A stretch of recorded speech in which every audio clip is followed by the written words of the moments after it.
The greatest people are self-managing. They don't need to be managed.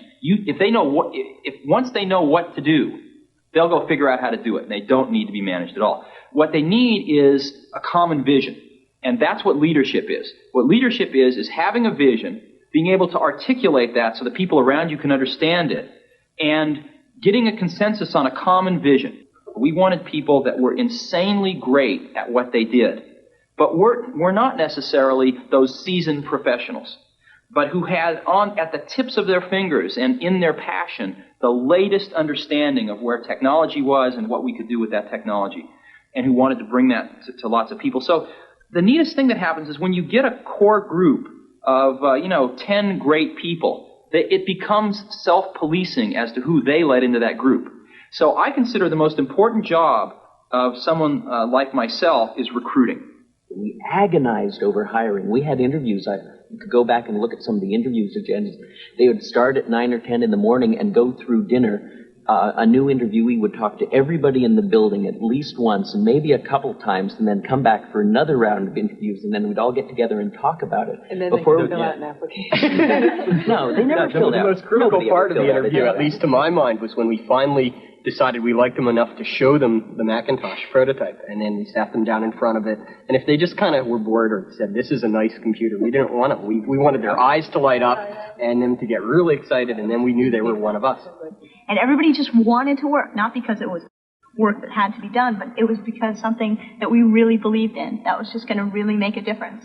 And that's what kept the whole thing going. We all wanted exactly the same thing, and instead of spending our time arguing about what the computer should be, we all knew what the computer should be, and we just went and did it. We went through that stage in Apple where we went out and we thought, oh, we're going to be a big company, let's hire professional management. We went out and hired a bunch of professional management.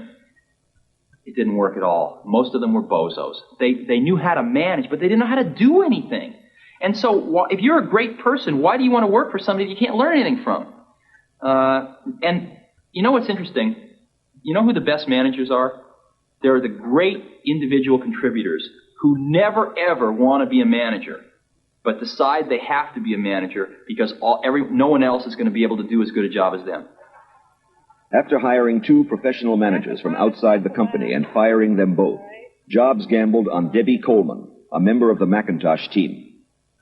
32 years old, an English literature major with an MBA from Stanford, Debbie was a financial manager with no experience in manufacturing. I mean, there's no way in the world anybody else would give me this chance to run this kind of operation. And I don't kid myself about that. This is an incredible high risk, both for myself personally and professionally, and for Apple as a company, to put a person like myself in this job. I mean, they're really betting on a lot of things. We're betting that my skills at organizational effectiveness, override all those, lack of technology, lack of experience, lack of, time in manufacturing. So it's a big risk, and I'm just an example, and every single person on the Mac team, almost to your, entry-level person, you could say that about. This is a place where people were afforded just incredibly unique opportunities to prove that they could write the book again. Inscribed inside the casing of every Macintosh, unseen by the consumer, are the signatures of the whole team. This is Apple's way of affirming that their latest innovation is a product of the individuals who created it, not the corporation.